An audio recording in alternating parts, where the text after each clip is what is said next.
नमस्कार। शक्ति की समृद्धि में आप सबका स्वागत है। मैं हूं पल्लवी नागपाल जैरत। आज हम बात करने जा रहे हैं उन अनकही बातों की, उन पलों की जब एक महिला मीटिंग टेबल पर तो बैठी होती है लेकिन फाइनेंशियल टर्म्स सुनकर ना चुप हो जाती है, सिर्फ इसलिए कि उसे कभी इन शब्दों को समझने का मौका ही नहीं मिला। क्योंकि बचपन से तो हमें ये सिखाया गया कि पैसों की बातें जो है वो घर में बड़े करते हैं या फिर मर्द करते हैं, आदमी करते हैं, और हमें तो बस बजट ही संभालना आता है। लेकिन अब वक्त बदल रहा है। महिलाएं न सिर्फ गोल्ड या फिर ग्रोसरी खरीद रही हैं बल्कि म्यूचुअल फंड और इंश्योरेंस की बातें भी करना चाह रही हैं।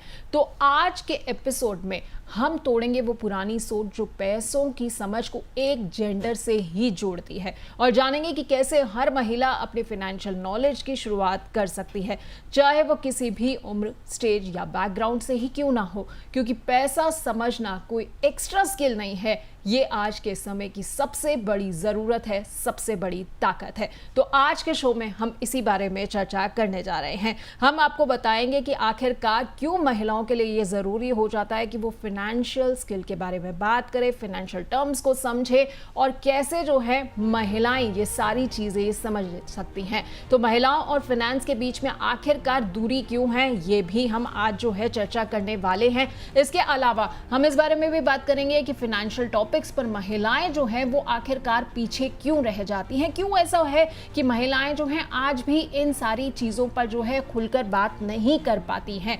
इसके अलावा हम ये भी बात करेंगे कि वित्तीय फैसलों में महिला की भूमिका क्यों जरूरी हो जाती है। देखिए, वित्तीय फैसले जो है वो अक्सर कहा जाता था घर के पुरुष लेते हैं, लेकिन अब जो है नजरिया बदल रहा है। इसके अलावा बात होगी कि रिश्तों को मजबूत करती है क्या पैसे की बात। जी हाँ, जब पैसे की बातें होती हैं तो क्या रिश्ते मजबूत होते हैं या नहीं, और छोटे छोटे स्टेप से जो है वो कैसे आप कर सकते हैं अपनी मनी जर्नी की शुरुआत। ये तमाम चीजें जो है आज हम बात करने वाले हैं। और हम ये भी बात करेंगे कि फाइनेंशियल फ्रीडम के लिए महिलाएं जो हैं वो आज के वक्त में कितनी तैयार हैं। तो देखिए, आज का शो महिलाओं के लिए बहुत अहम होने वाला है, क्योंकि काफी अहम मुद्दों पर आज हम चर्चा करने वाले हैं। लेकिन सबसे पहले बात करते हैं एमएनसी में काम करने वाली शिल्पा की। वो दुविधा में है क्योंकि उन्हें अपनी सैलरी स्लिप में लिखी बातों की जानकारी ही नहीं है। उन्हें पता नहीं चल पाता है कि भाई ये सारी चीजें हैं क्या। आज भी क्या हो रहा है कि वो अपने पिता और भाई पर निर्भर हैं जब भी बात होती है उनकी सैलरी के बारे में। तो देखते हैं कि शिल्पा की दुविधा क्या है। भोपाल की शिल्पा अग्रवाल एक एमएनसी में मैनेजर हैं, लेकिन 10 साल तक कभी सैलरी स्लिप ध्यान से देखी ही नहीं। घर में हमेशा पापा और भाई पैसे की बातें करते थे, और शादी के बाद पति ने कह दिया ये तुम्हारे बस की बात नहीं। एक दिन ऑफिस में जब सीटीसी और टेक होम सैलरी का फर्क पूछा गया तो वो चुप रह गई। उन्हें ना तो इसकी जानकारी थी और ना ही उन्होंने इसे जानने की कोशिश की। उन्हें एहसास हुआ कि पैसा कमाने से ज्यादा जरूरी है उसे समझना। अब शिल्पा ने एसआईपी शुरू की है, हेल्थ इंश्योरेंस लिया है और अपनी जूनियर टीम को भी फाइनेंशियल नॉलेज देती हैं। वो कहती हैं, अब मैं सिर्फ घर नहीं भविष्य भी संभाल रही हूँ। अब महिलाएं जो है वो सिर्फ गोल्ड नहीं खरीद रही, ग्रोसरी नहीं खरीद रही, बजट नहीं संभाल रही है, बल्कि उससे आगे बढ़ रही हैं। बजट के अलावा अब वो बचत के बारे में भी बात कर रही हैं। तो कैसे आप भी ये सब जो है अपने लिए मुमकिन कर सकती है, आज हम इसी बारे में चर्चा करने जा रहे हैं। और चर्चा में हमारे साथ खास मेहमान जुड़ रही हैं। हमारे साथ certified financial planner PB investment से पूजा भिंडे जुड़ रही हैं, जो कि खुद भी महिलाओं के फाइनेंशियल लिटरेसी बढ़ाने की मुहिम से जुड़ी हुई हैं। पूजा जी, आपका बहुत बहुत स्वागत है। Thank you so much, Pallavi, for having me on your show. पूजा जी, मेरा सबसे पहला सवाल तो यही है कि महिलाओं में ना हमने ये देखा है कि फाइनेंशियल नॉलेज की कहीं ना कहीं आज भी कमी है। क्या आपको लगता है इसकी वजह क्या हो सकती है? क्या उनको जो है वो जानकारी पूरी नहीं मिल पाती है? क्योंकि बचपन से तो खैर हम काफ़ी घरों में, अब जो है नज़रिया चेंज हो रहा है खासतौर पर मेट्रो सिटीज़ में, लेकिन अगर मैं छोटे शहरों की बात करूँ या गाँव में बात करूँ तो लोग जो है आज भी कहते हैं कि अरे तुम्हें क्या करना है कि हम पैसा एफडी में रखते हैं या कहाँ रखते हैं, तुम तो बस घर के खर्चे चला लो। तो लगता है कि ये जानकारी की कमी की वजह से ऐसा हो रहा है, या कहीं ना कहीं आत्मविश्वास जो है वो भी डगमगा जाता है? देखिए पल्लवी, आई थिंक कहीं ना कहीं ये ना एक सोसाइटल ट्रेंड है, या मैं कहूंगी कि पहले से जो चला आया है उसी को फॉलो हो रहा है। हम्म। पहले के जमाने में किस तरीके से होता था कि मेल मेंबर्स को प्रोवाइडर्स कहते थे फैमिली के, कि भाई वो घर चलाने के लिए कमाने बाहर जाएंगे, और जो महिला है वो घर संभालेंगी, बच्चे संभालेंगी, घर वालों को संभालेंगी, और घर चलाने के लिए जो पैसे मिलेंगे उससे घर के खर्च वगैरह सब मैनेज करेंगी। जी। और इसी ट्रेंड को अगर हम देखें तो आगे वैसे ही बढ़ता गया है। लेकिन जब हम इक्वालिटी की बात करते हैं कि विमेन आर स्टेपिंग आउट, आज की तारीख की महिलाएं जो है वो बाहर जा रही हैं, काम कर रही है, कॉरपोरेट्स में है, सीईओज हैं, लेकिन कहीं ना कहीं वो पैसे कमाने वाली जो आदत थी, या वो जो घर से सिखाने वाली जो चीज थी ना, वो मिसिंग हो गई। क्योंकि वो ट्रेंड के साथ हमने वो अब भी नहीं किया, या वो महिलाओं ने वो चीज को इंटरेस्ट में लाया ही नहीं, क्योंकि उनको लगता था कि ये जो पूरा डिपार्टमेंट है ना, ये हमारा है ही नहीं। और देखा जाए तो पल्लवी, एकदम से मतलब सोचने वाली बात है कि महिलाओं को घर की लक्ष्मी कहा जाता है। जी। ठीक है कि अगर कोई लड़की भी पैदा होती है किसी के घर में तो हम कहते हैं लक्ष्मी आई है। लेकिन जो लक्ष्मी या जो फाइनेंस है या जो वेल्थ है, उसके बारे में महिलाओं को कोई नॉलेज नहीं है। वो पूरी की पूरी तरीके से डिपेंडेंट होती है। ये मैं एक ऊपरा ऊपरी एक एक अजम्पशन के तौर पे कहती हूँ। Not everyone is like that. आज की तारीख में महिलाएं चेंज भी हो रही हैं। जो नया जनरेशन आया है मिलेनियल्स का या जेनजी का, या काफी ऐसे घरों में भी देखा गया है कि महिलाओं को इस तरीके का दर्जा दिया गया है कि भाई तुम घर चला रहे हो, तुमको बजटिंग दिया गया है, तो तुम अकॉर्डिंगली प्लानिंग में भी हमारी हेल्प करो। लेकिन जो महिलाएं नहीं करती हैं या जो रिस्ट्रिक्ट करती हैं, आज हम उन्हें प्रोत्साहित करने आए हैं कि भाई आपको करना जरूरी है। क्योंकि क्या होता है पता है, जब जिंदगी हमें इस टाइम पे ले आए कि जब करना पड़ेगा, जी। उस टाइम तक हम वेट करें और पीछे, उससे अच्छा हम डे वन से थोड़ी बहुत शुरुआत करें। जी।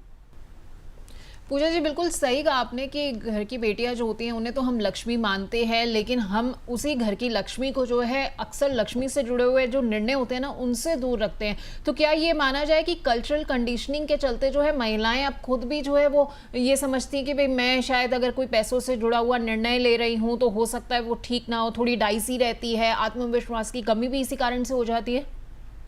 जी बिल्कुल। इनफैक्ट हम यही जो बात कर रहे हैं ना, जो सोसाइटल कंडीशनिंग है या जो अपब्रिंगिंग रही है, जो फैमिली की तरफ से पहले ही सपोर्ट नहीं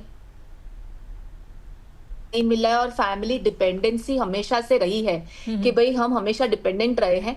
इस वजह से कहीं ना कहीं लैक ऑफ कॉन्फिडेंस है, और लैक ऑफ कॉन्फिडेंस की वजह से वो इंटरेस्ट ही नहीं है।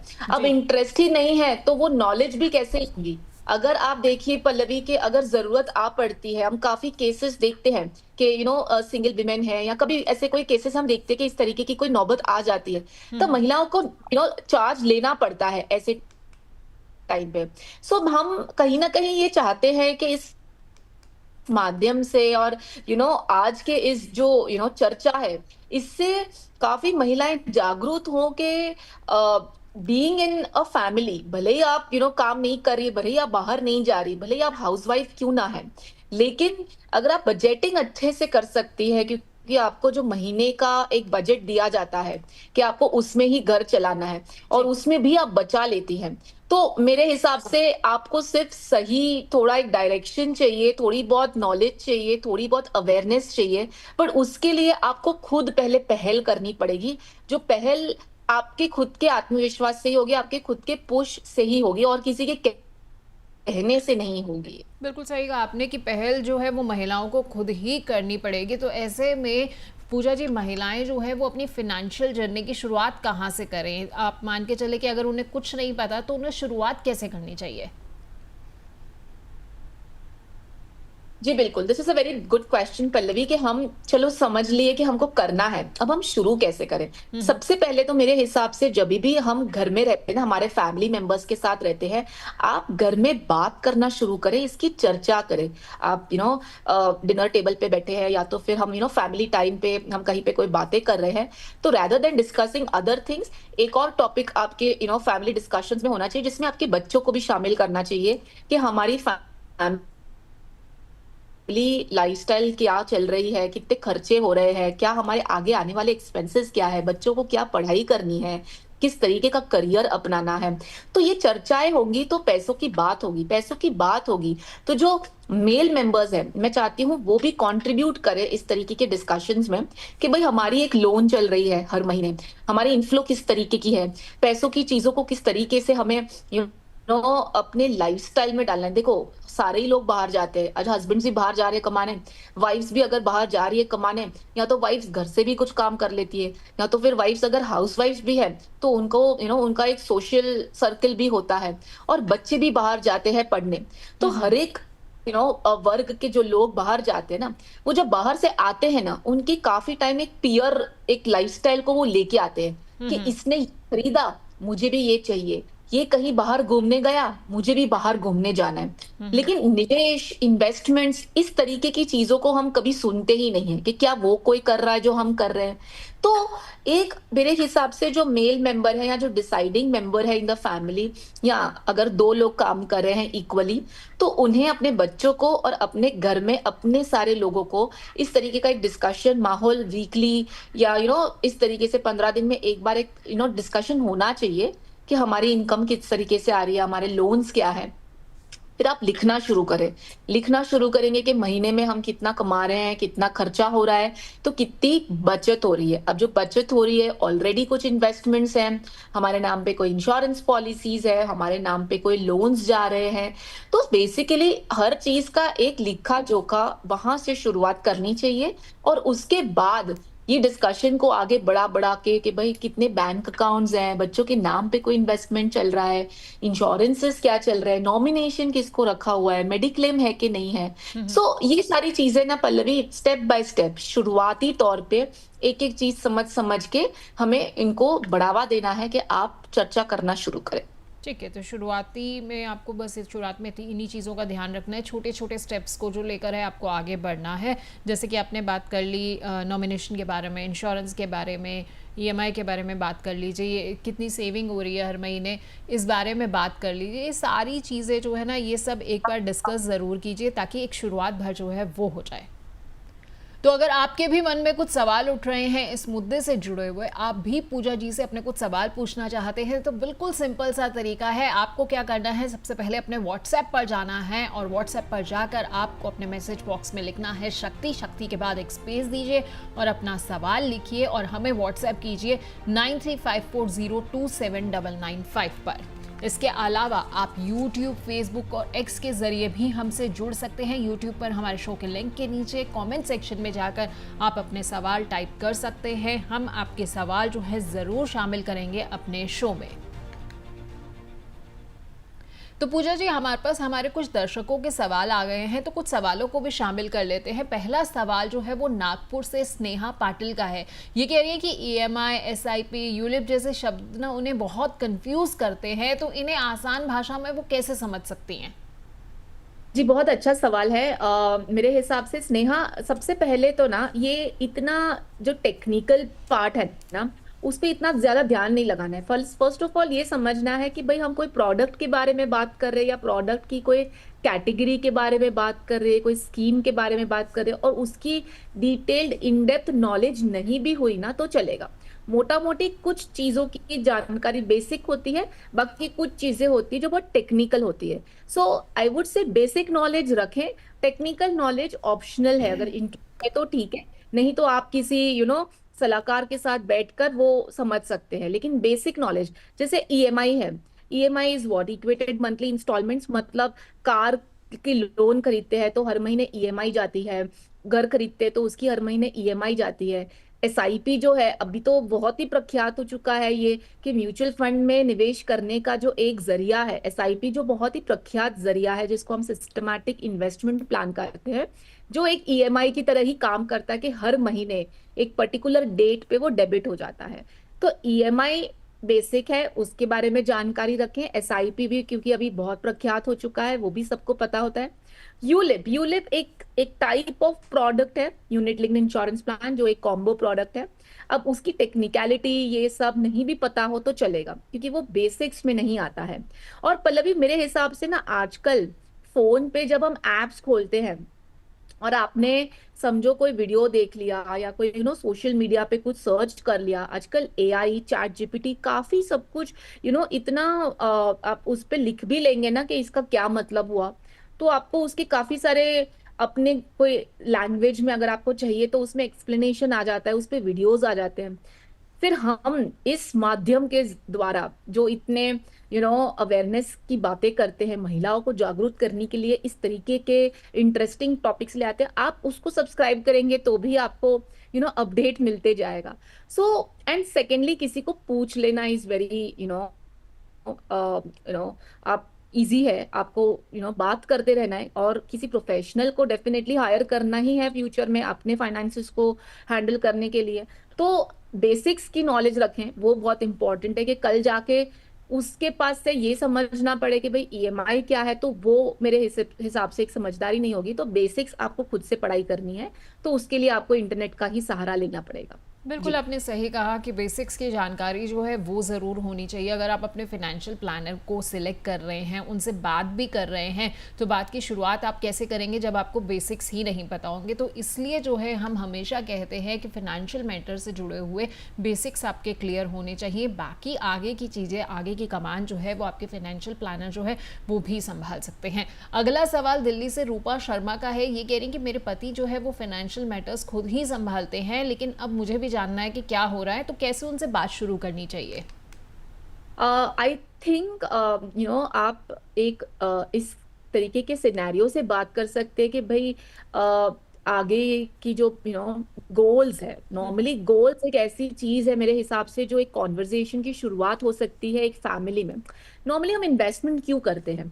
हम हर एक चीज जो अपनी जिंदगी में चाहते हैं, ठीक है, उसको हमें उस टाइम पे आके खर्चा करने का जो बोझ है वो नहीं होना चाहिए। इसके लिए हम फाइनेंशियल प्लानिंग करते हैं। फाइनेंशियल प्लानिंग में हम क्या करते हैं? हम गोल्स की प्लानिंग करते हैं कि बच्चे हैं तो उनकी हायर एजुकेशन आनी है, फिर घर खरीदना है तो 5 साल बाद, 3 साल बाद घर खरीदना है, गाड़ी खरीदनी है, कहीं वेकेशन पे जाना है।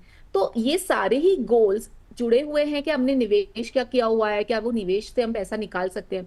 सो आप अगर ये चाहती है कि इस तरीके की डिस्कशन आप पति के साथ शुरुआत करें, तो आप गोल्स से शुरुआत कर सकते हैं कि भाई हमें 3 साल बाद एक वेकेशन पे जाना है या हमें घर खरीदना है, तो क्या हमने ऑलरेडी कुछ इन्वेस्टमेंट कर रखा है, क्या किस तरीके के इन्वेस्टमेंट्स होते हैं। बातचीत, कम्युनिकेशन मेरे हिसाब से पल्लवी बहुत इंपॉर्टेंट है। एंड जैसे हमने पहले वाले क्वेश्चन को भी एड्रेस किया, आप थोड़ा बहुत ना खुद से एक होमवर्क करें, आप थोड़ी बहुत बेसिक जानकारी रखें। हम शोज पे इतनी बात करते हैं, एसआईपी क्या होती है, म्यूचुअल फंड्स क्या होते हैं, इंश्योरेंस किस तरीके के होते हैं, तो थोड़ा आप समझेंगे ना, तो आप जब बात भी करेंगे ना तो सामने वाले को भी लगेगा कि हाँ अब आपको रियल में इंटरेस्ट है, और एक टॉपिक हो जाएगा डिस्कशन का इस पॉइंट पे कि मैं किस तरीके से कंट्रीब्यूट कर सकती हूँ। भले ही मुझे प्रोडक्ट्स की नॉलेज नहीं है, बट मैं भी कंट्रीब्यूट करना चाहती हूँ। तो आप आपका विलिंगनेस दिखाएंगे, इंटरेस्ट दिखाएंगे, तो डेफिनेट है सभी आपको ओपनली डिस्कशन करने के लिए आपको इन्वॉल्व करेंगे, इंक्लूड करेंगे फाइनेंस के डिस्कशंस में। बिल्कुल, तो ये बहुत ज़रूरी है। बात करने से पहले जो है आप भी एक बेसिक जानकारी जो है वो हासिल कर ले फाइनेंस से जुड़ी हुई, जो पर्सनल फाइनेंस की बातें होती हैं।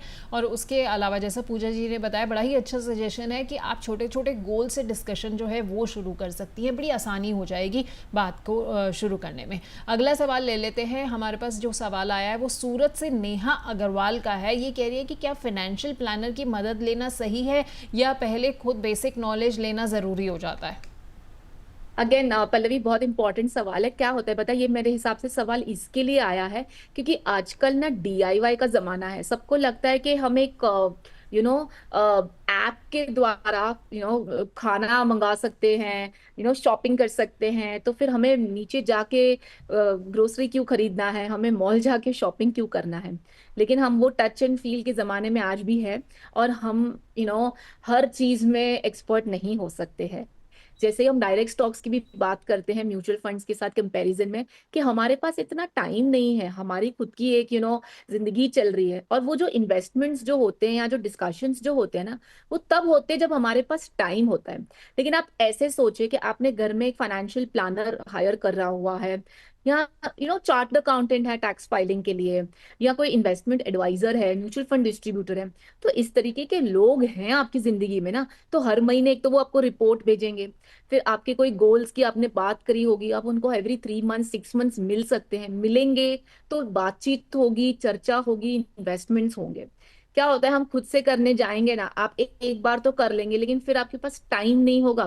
फिर समझो उस टाइम पे मार्केट ने कोई ऊपर नीचे उतार चढ़ाव देख लिया, और आपने वहां पे उस टाइम पे कोई लॉस देख लिया, तो आपका भरोसा ही उठ जाएगा उस प्रोडक्ट के ऊपर कि भाई नहीं करना है मुझे इन्वेस्टमेंट, मेरा एफडी ठीक है, या वॉट एवर, गोल्ड ठीक है। सो एक प्रोफेशनल, जैसे हम डॉक्टर के पास भी जाते हैं, हम तो खुद से थोड़ी ना केमिस्ट चले जाएंगे कि चलो मेरा सिर दुख रहा है, केमिस्ट में भी तो वही दवाई मिलने वाली है, मैं उसी से पूछ लूं। हर एक इंसान की एक एक्सपर्टीज होती है। तो फाइनेंस जैसे मामले में मेरे हिसाब से एक एक्सपर्ट इंसान आपकी जिंदगी में होना चाहिए। जैसे फाइनेंशियल, जैसे अपना फैमिली डॉक्टर होता है, वैसे एक फाइनेंशियल डॉक्टर प्लीज हायर करना बहुत जरूरी है। बिल्कुल आपने सही कहा कि जैसे डॉक्टर आपकी सेहत का ख्याल रखता है, फाइनेंस का डॉक्टर यानी कि एक फाइनेंशियल प्लानर आपके फाइनेंसेस का ख्याल रखता है। जब आप अपनी सेहत से खिलवाड़ नहीं कर सकते हैं तो आप अपनी जमा पूंजी से कैसे कर सकते हैं। इसलिए जब भी आप सोच रहे हैं कि मुझे कहीं पैसा निवेश करना है तो एक एक्सपर्ट की सलाह, जो कि फाइनेंशियल प्लानर है, उसकी सलाह ज़रूर लीजिए।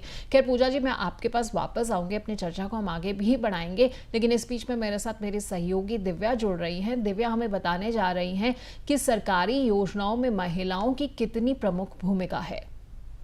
जी बिल्कुल, चलिए आपको बताते हैं महिलाओं ने कहाँ कितने कदम बढ़ाए हैं। अगर फाइनेंशियल लिटरेसी की बात की जाए, कितनी बड़ी है महिलाओं में, कितने स्तर पर जो है फाइनेंशियली महिलाएं स्ट्रांग होती ही देश भर में नजर आ रही हैं। सबसे पहले बात करते हैं कि महिलाओं ने बड़ी संख्या में खोले हैं जनधन खाते, यानी कि जनधन बैंक अकाउंट महिलाओं ने बड़ी संख्या में खोले हैं। इसके बाद अगर मैं आपको बताऊं तो 2014 के बाद जो है सबसे ज्यादा खातों में 55% महिलाओं के नाम है, यानी कि 55% जो है महिलाओं के नाम खाते खुले हैं 2014 के बाद, जो कि काफ़ी अच्छी जो है इम्प्रूवमेंट नज़र आ रही है। 55% का आंकड़ा कम तो होता नहीं है। इसके अलावा कई राज्यों में महिलाओं ने जो है महिला समूह के जरिए शुरू हुई लिटरेसी ड्राइव, यानी कि महिलाओं ने लोगों को लिटरेट किया है, लोगों को बढ़ावा दिया है कि किस तरीके से उन्हें उनके लिए जो है नॉलेज ज़रूरी है, पढ़ाई लिखाई ज़रूरी है। ये भी महिलाओं के ज़रिए ही हुआ है। इसके बाद अगर बात करें तो इनिशिएटिव से ग्रामीण महिलाओं की बचत दर में भी जो है सुधार हुआ है। जिस तरीके से लोग एजुकेटेड हुए हैं, महिलाएं एजुकेटेड हुई हैं, उसके बाद से महिलाओं की जो है बचत दर में भी सुधार होता हुआ नजर आया है। इसके बाद आपको बताते हैं कि महिलाओं की कहाँ कितनी हिस्सेदारी है, यानी कि देश की इकोनॉमी से लेकर बीमा से लेकर बैंक खातों में कहाँ महिलाएं कितनी हिस्सेदार हैं। चलिए सबसे पहले बात करते हैं। देखिए यहाँ पे क्षेत्र लिखे उनमें कितनी हिस्सेदारी है महिलाओं की, ये भी आपको दिखाई दे रही होगी। जीडीपी की बात करें, यानी कि देश की इकोनॉमी में, भारत की इकोनॉमी में 18% हिस्सेदारी महिलाओं की है, जो कि एक ठीक नंबर है। इसके अलावा बीमा की बात करें, यानी कि जो इंश्योरेंस सेक्टर है, उसमें 32% जो है महिलाएं हैं। ये एक अच्छा आंकड़ा नजर आ रहा है। सिर्फ निवेश की बात करें, एसआईपी का जो निवेश होता है उसमें भी महिलाएं तेजी से बढ़ती हुई नजर आ रही हैं। लगातार उनकी रुचि इसमें दिखाई दे रही है और 25% उसमें जो है हिस्सेदारी महिलाओं की है। बैंक खातों की बात करें तो कुल बैंक खातों में से 36% बैंक अकाउंट जो है महिलाओं के हैं। ये भी एक काफ़ी अच्छा नंबर है। इसके बाद अगर बैंक जमा की बात करें, कितने पैसे उन खातों में जमा है, तो उसमें से 21% हिस्सा जो है महिलाएं होल्ड करती हैं। बहुत बहुत शुक्रिया दिव्या आपका इस तमाम जानकारी के लिए। वापस पूजा जी के पास चलते हैं। पूजा जी, ये तो साफ है कि सरकार जो है अपनी तरफ से काफ़ी कदम उठा भी रही है, लेकिन जब हम बात करते हैं कि फाइनेंशियल एडवाइज़र की हमें सलाह ले लेनी चाहिए, महिलाओं को पहला कदम जो है उठाना कैसे चाहिए। आपने बताया कि बेसिक चीज़ों की जानकारी, लेकिन बेसिक चीज़ों में कौन कौन सी अहम ऐसे मुद्दे हैं जिनकी जानकारी पहले हमें लेनी चाहिए, उसके बाद हमें फाइनेंशियल प्लानर के पास जाना चाहिए? जी बिल्कुल, बहुत इंपॉर्टेंट है कुछ चीजों की जानकारी। जैसे मैंने कहा, गोल से शुरुआत करते हैं हम नॉर्मली कि भाई कितने गोल्स है, तो वो आपको डिस्कस करना है घर में कि भाई हमें कितने गोल्स है। अब हर इंसान तो घर नहीं खरीदने वाला है, हर इंसान तो हर साल ट्रैवल नहीं करने वाला है, हर इंसान के गोल्स अलग होते हैं। किसी के पास 2 बच्चे होते हैं तो उनकी पढ़ाई, शादी सब कुछ होता है। किसी के पास एक ही बच्चा होता है, किसी को बच्चे प्लान ही नहीं करने हैं, किसी को रिटायरमेंट। तो हर एक इंसान का एक कस्टमाइजेशन होता है, वो डिस्कस करें। दूसरा इम्पोर्टेंट पहलू है कि हमें ये देखना है कि क्या हमारे घर में कोई लोन्स चल रहे हैं क्या, क्योंकि ये भी एक होता है कि बहुत टाइम से कर्ज चल रहा है, तो जब तक कर्ज चल रहा है ना तब तक खर्चों के ऊपर ध्यान रखना बहुत जरूरी है। एक्सपेंस मैनेजमेंट ना पल्लवी बहुत इंपॉर्टेंट है।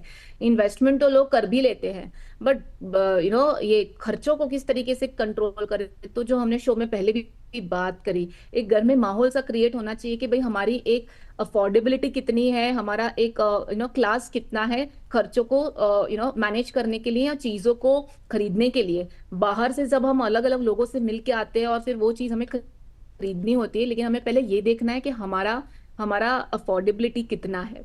So that is very important. Third, कि आप कौन से तरीके के इन्वेस्टमेंट्स में निवेश कर रहे हैं। काफी टाइम ना एक घर में या एक पहले से चला आता है एक फैमिली में कि भाई एफडी में ही निवेश करना है, भाई इक्विटी में जाना ही नहीं है। कोई बोलते नहीं प्रॉपर्टी में ही निवेश करना है, तो वो म्यूचुअल फंड में जाना ही नहीं है। कोई बोलते हमको सिर्फ इक्विटी में ही करना है, हमको और कुछ समझता ही नहीं है। सो इन लोगों से ये चीज क्लैरिटी रखना है, इनको समझने की जरूरत है कि डाइवर्सिफिकेशन होना चाहिए पोर्टफोलियो में, हमें सभी चाहिए। हम किसी एक प्रोडक्ट के ऊपर बिल्कुल भी निर्भर नहीं रह सकते हमारी फाइनेंशियल प्लानिंग के लिए। हमें इक्विटी भी चाहिए होगा लॉन्ग टर्म के लिए, हमें शॉर्ट टर्म के लिए डेट भी चाहिए होगा। और जैसे हम आज महिलाओं की बात भी कर रहे हैं और जैसे हमने कुछ महिलाओं के हिस्सेदारी का भी एक परसेंटेज देखा, तो गवर्नमेंट की तरफ से भी काफी ऑप्शंस है। जैसे एक गर्ल चाइल्ड के लिए जो हम सुकन्या समृद्धि देखते हैं पल्लवी, बहुत ही इंटरेस्टिंग प्रोडक्ट है। डेफिनेटली आपके पोर्टफोलियो में होना चाहिए अगर आपके पास 10 साल से अंदर कोई गर्ल चाइल्ड है तो। बाकी हमने इन्वेस्टमेंट्स देख लिए, हमने गोल्स देख लिए, हमें इंश्योरेंसेस देखने हैं कि भाई हमारे घर में कितने लोग हैं, सारे फैमिली का एक फैमिली फ्लोटर प्लान है कि नहीं है। काफी टाइम क्या होता है पल्लवी, लोगों की जॉब होती है, वहां पे सब सब फैमिली मेंबर्स का कवर हो जाता है, पेरेंट्स का भी कवर हो जाता है। लेकिन अगर वो जॉब छोड़ के दूसरी जॉब करनी चाहिए और उस बीच वो जो गैप होता है उस बीच अगर किसी को कुछ जरूरत आ पड़ी, तो आपको इन्वेस्टमेंट तोड़नी पड़ती है। इस वजह से हम कहते हैं कि एक सेपरेट मेडिक्लेम पॉलिसी या एक हेल्थ इंश्योरेंस पॉलिसी जो पूरी फैमिली को कवर करे और जिसमें कोई भी तरीके के सब्लिमेंट्स या इस तरीके के कोई कंडीशंस ना हो, नो कंडीशन मेडिक्लेम प्लान बहुत जरूरी है। तो इन सारी बातों से शुरुआत करना समझदारी है मेरे हिसाब से। ठीक है पूजा जी, आपने इन्वेस्टमेंट इंश्योरेंस जैसे शब्दों का इस्तेमाल किया।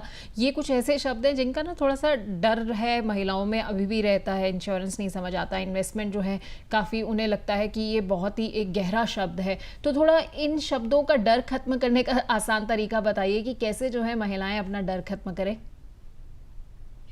मेरे हिसाब से पल्लवी आपकी बात सही है। जैसे पहले यूलिप वाला भी एक क्वेश्चन आया और एक डर होता है कि भाई मुझे नहीं समझती है स्टॉक मार्केट, मुझे नहीं समझता इंश्योरेंस। सो इम्पॉर्टेंट यही है कि आपको थोड़ी बहुत इंटरेस्ट लेके जानकारी लेना।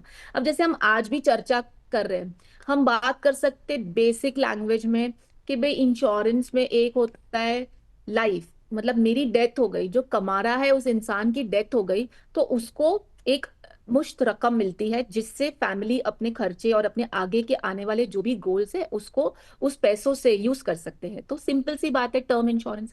एक हो जाता है मेडिक्लेम, मतलब अगर हॉस्पिटल में मुझे जाना पड़ता है, भर्ती होना पड़ता है और वहां पे कोई ट्रीटमेंट लेनी पड़ती है, तो उसका सारा का सारा खर्चा एक इंश्योरेंस कंपनी उठाती है, जो कैशलेस भी होता है कि आपको कुछ भी नहीं पे करना है फ्रॉम डे वन। ये हो जाता है हेल्थ इंश्योरेंस। अब मैंने तो वन लाइनर में समझाया, लेकिन आज के प्रोग्राम में जो हम डिस्कशन कर रहे हैं, आई होप इससे एक प्रोत्साहन मिले एंड आप इस तरीके से और जानकारी लें बेसिक से। जैसे हमने कहा इंटरनेट से बहुत सारी जानकारी मिल सकती है, हम वैसे ही व्हाट्सएप पे सब कुछ फॉरवर्ड करते रहते हैं, फेसबुक इंस्टाग्राम पे सब कुछ फॉरवर्ड करते रहते हैं। रोजा रोज आप देखिए सारे ही लोग जो बिजी है, जो कहते हैं कि मेरे पास टाइम नहीं है, अगर आप ये कह रहे हैं तो सोशल मीडिया चलेगा ही नहीं। सो कहीं ना कहीं जिम्मेदारी उठाओ, एक दूसरे को आप कोई और चीजें फॉरवर्ड कर रहे हो उस वजह उसके साथ साथ एक इस तरीके का एक इंफॉर्मेटिव वीडियो भी फॉरवर्ड करे, जिससे आपको जानकारी होगी कि भाई क्या मैं कुछ मिस आउट तो नहीं कर रही हूँ अपने पोर्टफोलियो में जो जरूरी है।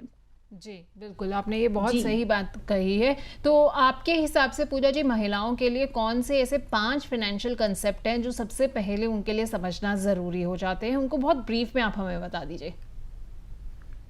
ठीक है। सबसे पहले मेरे हिसाब से महंगाई को मैं टच बेस करूंगी पल्लवी, कि महंगाई जो है ना ये बहुत इंपॉर्टेंट है समझना, स्पेशली जब हम प्लानिंग करते हैं इन्वेस्टमेंट्स की। क्योंकि आज की तारीख में सबको लगता है 20 साल 30 साल बाद 1 करोड़ चाहिए, 1 करोड़ चाहिए, लेकिन 1 करोड़ की वैल्यू भी उसके बाद आधे से कम हो जाएगी, 40-50 लाख के आसपास होगी। सो इन्फ्लेशन मतलब महंगाई, सिंपल है, ये समझना जरूरी है। दूसरी बात है डाइवर्सिफिकेशन, मतलब आपको आपके एक ही जगह पे आपको सारा का सारा पैसा नहीं डालना है, आपको उसको बांटना है। जैसे हम खाना खाते हैं तो हम सिर्फ एक ही चीज नहीं खाते हैं, हम रोटी भी खाते हैं, हम दाल भी खाते हैं, हम चावल भी खाते हैं, हम सब्जी भी खाते हैं, हम डिजर्ट भी खाते हैं। तो हर एक चीज का आपके पोर्टफोलियो में भी होना चाहिए, जैसे आपके हेल्थ में आपको न्यूट्रिएंट्स भी हर एक चीज से मिलता है, उसी तरीके से। तीसरा, जल्दी शुरुआत, जितना लेट शुरू करेंगे ना उतना पावर ऑफ कंपाउंडिंग, मतलब हम बोलते हैं ना ब्याज पे ब्याज, जो बहुत सिंपल लैंग्वेज में मैं कहूंगी, जो चक्रव्यूह ब्याज कहते हैं, तो वो तभी मिलेगा जब हम ज्यादा से ज्यादा समय निवेश करेंगे। एंड स्पेशली इक्विटी, जो इसका डर रहता है ना, उनको बस यही बोलना है, जितना लंबा समय तक रहेंगे ना वो सारा डर भाग जाएगा और आपको उतना ही अच्छा रिटर्न मिलेगा।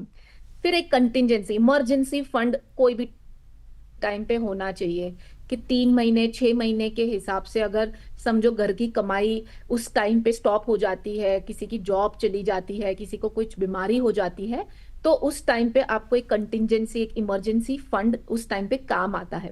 और आखिर में जैसे मैंने कहा सेफ्टी फर्स्ट, तो सेफ्टी के लिए आपको जो भी इंपॉर्टेंट इंश्योरेंसेज हैं वो एडिक्वेटली होना चाहिए आपके पोर्टफोलियो में, ऐसे ही नहीं कि बस हाँ पड़ा हुआ है या लिया हुआ है। ठीक है, जी। तो ये पांचों चीज़ें आपने काफ़ी अहम बताई हैं। इन्फ्लेशन हो गया, डाइवर्सिफिकेशन हो गया, पावर ऑफ कंपाउंडिंग हो गया, इमरजेंसी फंड या फिर आपकी इंश्योरेंस हो गई। पूजा जी, इसके साथ ही जो गृहिणियां कमाती नहीं हैं उनके लिए फिनेंशियल प्लानिंग जो है वो कितनी ज़रूरी हो जाती है? क्योंकि होता क्या है कि अभी भी जो हमने देखा है फिनेंशियल लिटरेसी, चूँकि जो महिलाएं बाहर कमाने जा रही हैं उनमें तो फिर भी जागरूकता बढ़ती जा रही है, लेकिन जो महिलाएं घर पे हैं वो कई बार जो है उनको या तो दबा दिया जाता है, कई बार वो खुद भी अपनी इच्छा नहीं मानती हैं कि भाई मुझे इन सब में क्या करना है, उनके घर पे पति या उनके बच्चे जो है वो देख ही रहे हैं फाइनेंशियल प्लानिंग। तो ऐसे में उनके लिए ये कितना ज़रूरी है? बहुत बहुत बहुत जरूरी है। मैं इसको हमेशा कहती हूँ कि जो हाउसवाइफ्स है ना वो हमसे ज्यादा काम कर रही है, सेल्फलेस काम कर रही है, घर चला रही है, बच्चों को संभाल रही है, पेरेंट्स को संभाल रही है, खुद के पेरेंट्स को भी संभाल रही है, इन लॉज को भी संभाल रही है, और आपकी फैमिली और आपके जो घर की जो लाइफ है ना उसको खुशहाल भी कर रही है। लेकिन फाइनेंस में वो हमेशा कहती है कि ये मेरा डिपार्टमेंट नहीं है। लेकिन आप लिख लीजिए पल्लवी, हर इंसान की लाइफ में, हर महिला की लाइफ में एक ना एक टाइम ऐसा आता है जब उन्हें फाइनेंस को उनको डायरेक्ट रिस्पॉन्सिबिलिटी आ जाती है, उनको संभालना पड़ता ही है। वो कोई भी टाइम हो सकता है, कभी कोई डिवोर्स वाला सीन आ जाता है, कभी अर्ली डेथ हो जाती है, कभी कोई पेरेंट्स बीमार हो जाते हैं, कभी हस्बैंड की बीमारी आ जाती है कि उस टाइम पे वो पूरी तरीके से काम नहीं कर रहे, तब उन्हें चार्ज लेना पड़ता है कि हाँ मैं हूं, मैं करूंगी। तो मेरे हिसाब से ये डर और इस तरीके की सिचुएशन हम दूसरों की लाइफ से सुनते हैं, समझते हैं, लेकिन हमें लगता है हमें कुछ नहीं होगा। मैं एक ही चीज कहना चाहूंगी इसमें कि आप ना थोड़ी बहुत तैयारी रखें कि आपको कभी भी जरूरत पड़े। कुछ नहीं तो पल्लवी ऐसा भी होता है कि अब जब रिटायर हो जाते हैं ना, जब 60 70 के एज के हो जाते हैं, बच्चे अपनी लाइफ में हैं, जब दो लोग एजेड हो जाते हैं ना, तभी तो कोई एक ही एंड तक रहता है, एक नहीं रहता है। उस टाइम पे जब मेल मेंबर नहीं रहता है ना और वो फीमेल मेंबर अकेली होती है ना, उनकी जो पीड़ा होती है, पूरा फाइनेंस और ये घर का क्या करना है, कैसे खर्चे करने हैं, वो बहुत दुखदायक होती है, अगर उन्होंने लाइफ में कभी कुछ सुना ही नहीं हो, समझा ही नहीं हो, उन्हें कुछ पता ही नहीं हो। सो ये डर से भी मेरे हिसाब से थोड़ा बहुत गृहिणी को इंटरेस्ट लेना जरूरी है। ठीक है, तो तमाम गृहिणियों के लिए पूजा जी ने बड़ा ही अच्छे से जो है वो समझा दिया है कि क्यों आपके लिए भी ज़रूरी है कि आपको फाइनेंशियल नॉलेज होनी चाहिए, क्योंकि लाइफ का यानी कि ज़िंदगी का कोई भरोसा नहीं है कल किसके साथ क्या हो जाए। तो ऐसे में पूजा जी बिल्कुल आप सही भी कह रही हैं कि लोगों को लगता है कि अच्छा मेरे साथ कुछ नहीं ऐसा होगा, उसके साथ हो गया लेकिन मेरे साथ ऐसा नहीं होगा। पर आपको जो है हमेशा अपने आप को हर आपातकालीन स्थिति के लिए तैयार करके रखना है। खैर पूजा जी, इस बीच में हमारे पास कुछ और दर्शकों के सवाल है, तो कुछ सवालों को और शामिल कर लेते हैं। रायपुर से पूनम त्रिपाठी का सवाल है, ये कह रही कि मेरे पास हेल्थ इंश्योरेंस नहीं है और कोई ये बताने वाला भी नहीं है कि भी कौन सा इंश्योरेंस लेना चाहिए या कौन सा नहीं, तो क्या महिला के लिए इंश्योरेंस लेना भी जरूरी है, ये जानना चाहती हैं। देखिए पूनम, कैसा है, इंश्योरेंस जो है ना वो आपको हर हर कंडीशन में, आप भले ही हाउसवाइफ क्यों ना हो, होना बहुत जरूरी है, स्पेशली मेडिक्लेम। और वो भी आज की तारीख में कैसा है, 3-5 लाख के मेडिक्लेम में एटलीस्ट 10 lakhs का एक फैमिली फ्लोटर, जिसमें आप, आपके हस्बैंड, आपके बच्चे सारे ही कवर्ड हो। हॉस्पिटलाइजेशन एक ऐसी चीज है ना जिसके खर्चे जब आते हैं ना तब वो इतने हाई प्राइजेस के होते हैं। आजकल मेडिकल इन्फ्लेशन भी 10 से 12% से बढ़ रहा है सालाना। अगर हम देखें 2 या 3 दिन का भी हॉस्पिटलाइजेशन होता है ना किसी का, 70-80 thousand का बिल ऐसे बन जाता है। ये सारे चीजों को फिर उस टाइम पे पैसों को इंतजाम करना या अपने इन्वेस्टमेंट से तोड़ना, उससे बेटर है एक अच्छा खासा मेडिक्लेम पॉलिसी फैमिली में होना बहुत जरूरी है, जिसमें आपका सब कुछ कवर हो जाता है। काफी टाइम महिलाओं को एक पर्टिकुलर एज के बाद काफी मेडिसिन खानी पड़ती हैं, in terms of blood pressure हो गया, डायबिटीज हो गया, विटामिन्स हो गए, और एक कैटरैक्ट, जॉइंट रिप्लेसमेंट, ये सारी चीजें भी होती हैं। डेफिनेट है ये सवाल जो आपने पूछा है कि इंश्योरेंस, हेल्थ इंश्योरेंस जिसको हम मेडिक्लेम भी कहते हैं, वो लेना बहुत जरूरी है। मिनिमम 10 lakhs का कवर ले सकते हैं। अगर आपके पास बेस कवर है तो आप ऊपर टॉपअप भी कर सकते हैं। सुपर टॉपअप प्लान्स अवेलेबल हैं जो आप सेम कंपनी के करें। और एक चीज ध्यान में रखें कि जो भी कंपनी का आप प्लान ले रही हैं उसमें कैशलेस है, उसमें कोई सब लिमिट्स नहीं है रूम रेंट वगैरह के, और उसमें कोई ज्यादा उसमें कंडीशंस नहीं है जी। ठीक है, ठीक है, तो ये आपने बहुत अच्छे से जो है समझा दिया है तमाम महिलाओं को कि आपको ऐसा नहीं सोचना कि मुझे इंश्योरेंस की क्या ज़रूरत है। सबको ज़रूरत है, चाहे आप एक महिला बाहर काम करती हैं यानी कि जॉब कर रही हैं या फिर एक होम मेकर है, सबको जो है वो इंश्योरेंस की ज़रूरत होती ही है। क्योंकि अगर 2-4 दिन या किसी बड़ी बीमारी के चलते अगर आपको हॉस्पिटल में जाना पड़ गया तो आप ये मानकर चलिए कि आपकी ज़िंदगी भर की सेविंग को ना ख़त्म कर देगा और आपको पता भी नहीं लगेगा। तो इसलिए हम हमेशा कहते हैं कि इंश्योरेंस जो है वो ज़रूर लेकर रखिएगा। खैर आखिर में पूजा जी, मैं आपसे एक चीज़ जानना चाहूँगी, फाइनेंशियल डिस्कशन जो है ना उसको महिलाओं के लिए इंक्लूसिव आखिरकार कैसे बनाएं, घर पर, ऑफिस में, दोनों जगह पर जो है वो कैसे बनाएं? देखिए बहुत इम्पोर्टेंट है, सारे ही जनरेशन्स वाले जो हैं, मतलब बच्चे हैं, बड़े हैं, बुजुर्ग हैं, ठीक है, एंड जेंडर्स वाले, मतलब हस्बैंड है, वाइफ है, मेल है, फीमेल है, उन सबको एक तंबरुल है, एक एक बात गांठ बांध के रख लो कि भाई फाइनेंशियल डिस्कशन जो है ना वो पूरी फैमिली में ओपनली होना बहुत जरूरी है। हम्म। आज की तारीख में ना पल्लवी, लोगों की मेंटल हेल्थ खराब हो जाती है, लोन्स चलते हैं और फैमिली मेंबर्स को पता ही नहीं होता है। बाहर से पता चलता है कि घर में इतना स्ट्रेस है बंदे को क्योंकि उसकी ऑलरेडी लोन्स चल रही है। ये मत करिए। आपकी फैमिली में फाइनेंस ही एक ऐसी चीज है जिस वजह से फैमिली में खुशियां भी आती हैं और स्ट्रेस भी आता है। अगर वो वाला मामला ठीक है और फैमिली में सब लोग को सब कुछ पता है ना, भले ही कम कमा रहे हैं, लोन्स भी हैं, जो भी सिचुएशन है, रियलिटी अगर फैमिली में सबको पता है ना, तो एक दूसरे के साथ से और एक सेकंड इनकम की सपोर्ट से सब कुछ हो सकता है। सबसे पहले keep it very much transparent and clear आपके सारे फैमिली मेंबर्स के साथ। And at the same time इसमें विमेन को भी बहुत इंपॉर्टेंट रोल रखना है कि आपके सोशल सर्कल्स में बात करनी है, बेसिक, जैसे हमने आज बात की, बेसिक्स की इंफॉर्मेशन रखनी है। जो भी प्रोफेशनल है ना, जब उसकी भी मीटिंग होती है, आप उस मीटिंग में जाइए, आप भी समझिए, आपको जिस लैंग्वेज में क्वेश्चन पूछना है पूछिए, डिस्कशन करिए।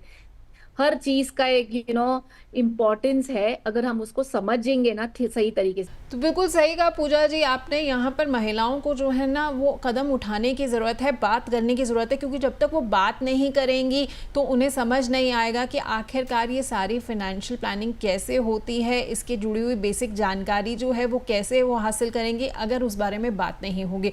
इसके साथ ही मैं एक चीज़ और ऐड ऑन करना चाहती हूँ। अगर आप एक महिला हैं, आपको फाइनेंशियल नॉलेज है, आप सारे टॉपिक्स को अच्छे से समझती हैं, तो बस आपको ये करना है कि आप दूसरी महिलाओं की मदद कीजिए, उन्हें समझाइए ताकि वो भी अपने घर पर जो है वो बचत से जुड़े हुए फैसले ले सके, वो निवेश से जुड़े हुए फैसले ले सके और फाइनेंशियल कंसेप्ट्स को अच्छे से समझ सके। तो पूजा जी, आपका बहुत बहुत शुक्रिया, आज आप हमारे साथ जुड़ी हो और आपने हमें बहुत अच्छे से ये सारी जानकारी जो है वो दी कि भाई महिलाएं जो है वो कैसे फाइनेंशियल कंसेप्ट्स को अच्छे से समझ सकती हैं और आगे बढ़ सकती हैं।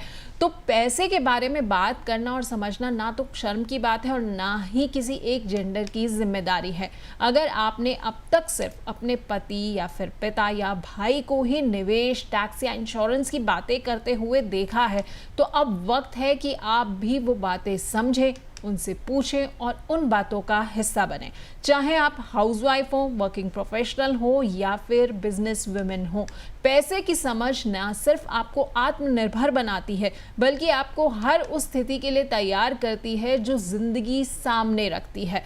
आज से एक छोटा कदम ले, अपनी सैलरी स्लिप देखिए, बैंक के ऐप्स खोलिए, ईएमआई क्या है ये समझिए, म्यूचुअल फंड्स के बारे में भी पढ़िए। देखिए, छोटी सी शुरुआत आप कर सकती हैं लेकिन बदलाव जो होगा ना वो बहुत बड़ा होगा। तो मिलेंगे अगले हफ्ते एक और नए मुद्दे के साथ ताकि हम आपको सशक्त कर सकें।